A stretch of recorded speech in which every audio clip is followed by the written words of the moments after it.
Bakassila, bonjour. Bonjour. L'opposition républicaine appelle à 2 journées ville morte, les 30 et 31 mars. Pourquoi vous avez décidé de commencer par des journées ville morte plutôt que par exemple par des manifestations de rue? Écoutez, nous avons décidé d'aller crescendo dans nos manifestations. Nous voulons commencer par les manifestations les plus passives, avant d'aller vers les manifestations que je peux appeler actives, en envisageant donc des marches ou des meetings. Nous avons aussi tenu compte de la conjoncture sécuritaire et sanitaire du pays, avec la résurgence d'Ebola, avant d'être bien fixé sur l'importance de cette réapparition de la maladie. Nous avons dit qu'il ne fallait pas organiser des grands regroupements qui pouvaient être l'occasion d'accélérer la propagation de cette épidémie. Et donc nous avons donc essayé de surseoir pour le moment à tout ce qui est grand regroupement de personnes, marches, meetings, sittings, ainsi de suite. Deuxièmement, vous savez que la région ouest-africaine est caractérisée ces derniers temps par l'apparition d'un phénomène totalement nouveau, c'est le terrorisme. Les grands regroupements de personnes aussi peuvent être mis à profit par des terroristes éventuels pour organiser des attentats. Nous avons dit donc qu'il ne fallait pas prêter le flanc également à cette éventualité. Donc nous avons donc opté pour les journées villes mortes, manifestations passives, où on demande à tous les Guinéens de rester chez eux. Et quand je dis tous les Guinéens, ce ne sont pas nos militants ou nos sympathisants. Cet appel s'adresse à tous les citoyens guinéens qui sont concernés par la baisse du prix du carburant. Car pour une fois, l'objectif recherché par ces manifestations, ce n'est pas une amélioration du processus électoral, ce n'est pas une protestation contre telle ou telle fraude électorale, mais c'est une amélioration des conditions de vie des Guinéens, la baisse du prix du carburant. Le carburant est au sein de la structure de prix de toutes les fournitures, de toutes les prestations. Donc en baissant le prix du carburant, évidemment, on améliore la qualité de vie des Guinéens parce qu'on baisse le coût de la vie et le pouvoir d'achat des Guinéens va s'en trouver amélioré. Dans un pays où le taux de pauvreté a franchi la barre de 60%, il est indispensable que l'État se mêle de l'amélioration de la qualité de vie, se mêle de tout ce qui est en mesure de baisser ce taux de pauvreté. Donc nous, des partis politiques, nous avons estimé que c'est notre droit, c'est même notre devoir d'œuvrer à ce que les Guinéens se portent mieux, à ce qu'ils vivent mieux. Cela fait partie de nos attributions, de nos prérogatives prévues dans la Constitution et dans la charte des partis politiques. Donc c'est pour cette raison que nous ne faisons pas la récupération des syndicalistes. D'ailleurs, les partis politiques ont été les premiers à exiger cette baisse du prix du carburant. Les syndicalistes n'ont fait que récupérer cette revendication, l'intégrer à des revendications d'autres catégories et corporatistes, et puis dès qu'ils ont eu le sentiment que ce lot de revendications était plus ou moins satisfait, ils ont abandonné la question de la baisse du prix du carburant. Nous n'abandonnerons pas, nous allons y tenir, parce qu'il s'agit d'une revendication légitime.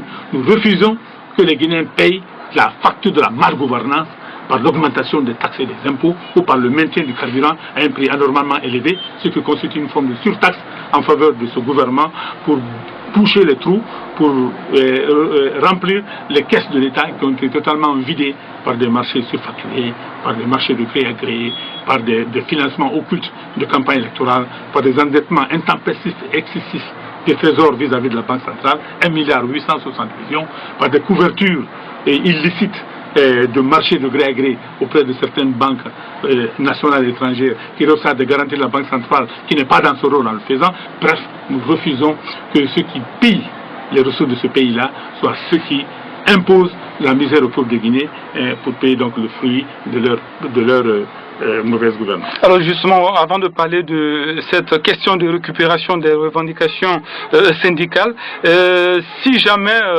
ces 2 journées villes mortes ne portent pas fruit, est-ce qu'au finish on peut s'attendre à des manifestations de rue? Ce n'est pas du tout exclu. Nous allons probablement aviser, après les 2 journées villes mortes, de la suite que nous allons donner à notre mouvement de protestation. Nous pouvons enchaîner avec d'autres journées villes mortes, tout comme nous sommes, il est possible, compte tenu de l'évolution de la situation, qu'on aille vers des marches ou vers des meetings ou vers des sittings, de manière à attirer l'attention de l'opinion nationale et internationale sur la protestation du peuple guinéen vis-à-vis de la gouvernance exercée dans ce pays. Alors, par rapport à cette question de récupération des revendications syndicales, on a entendu Sanoussi Bantamanso du RPG qui a dit récemment que le fait que l'opposition ait pris cette affaire de baisse du prix du carburant prouve à suffisance disant que l'opposition était derrière ces revendications lorsque le syndicat a appelé à des grèves. Qu'est-ce que vous répondez à cette déclaration? Bon, je réponds que je ne voudrais pas me mettre au niveau de M. Bantamasso pour initier un débat avec un monsieur dont le niveau intellectuel, la culture et je dirais même l'éducation laisse à désirer. C'est un monsieur maintenant qui a des phrases qu'il n'avait pas avant. C'est un monsieur qui est extrêmement discret. Pendant 5 ans, il était membre du gouvernement. Il n'a aucun bilan si petit soit-il, à tel enseigne que le président de la République lui avait proposé de payer de sa poche ses frais d'études pour qu'il aille se former. Le président l'a dit publiquement au siège du RPG. Donc je crois qu'il ne faut pas répondre à des gens comme ça qui croient que c'est l'injure, la calomnie, la diffamation qui font la politique. Et je plains le RPG Arc-en-Ciel d'être obligé de supporter ce type de personnages dans ses rangs et des personnes qui vont jusqu'à présider l'Assemblée générale d'un parti aussi important et qui a autant lutté pour la démocratie que le RPG Arc-en-Ciel. Je comprends donc ces frondeurs-là de ce parti qui ne le reconnaissent plus, qui ne reconnaissent en tout cas plus leurs dirigeants et qui se formalisent par rapport à la prise en otage du parti par des intrus, par des personnes qui n'ont pas qualification pour même diriger un petit service administratif plutôt que diriger un parti ou un ministère. Alors, la CENI a fait une déclaration dans laquelle elle explique que la prestation de serment des membres des démembrements justement va commencer le 29 mars prochain et elle prévient que la date limite pour la prestation de serment de ces membres ne sera pas changée, ne sera pas reportée.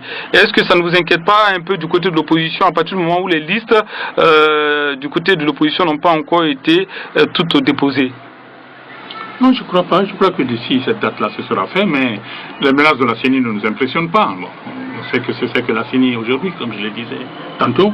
La CENI n'est ni impartiale ni compétente. C'est une CENI qui doit être réformée conformément à l'accord du 20 août 2013 que toutes les parties ont signé, c'est-à-dire la mouvance comme l'opposition, comme la société civile, comme le gouvernement, comme les partenaires au développement. Donc c'est une institution qui doit changer. Et la CENI, on sait que c'est une CENI qui est aux ordres, qui prend ses instructions au CEU. Donc c'est tout à fait normal qu'elle se hâte à ce point.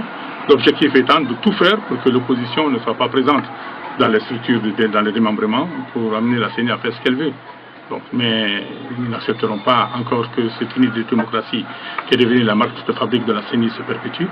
Et nous allons appeler le peuple de Guinée à arbitrer dans cette lutte en faveur de plus de transparence dans les élections. Alors, dernière question, monsieur le député, est-ce qu'on peut dire que la hache de guerre est enterrée entre le président du RDIG et l'opposition républicaine?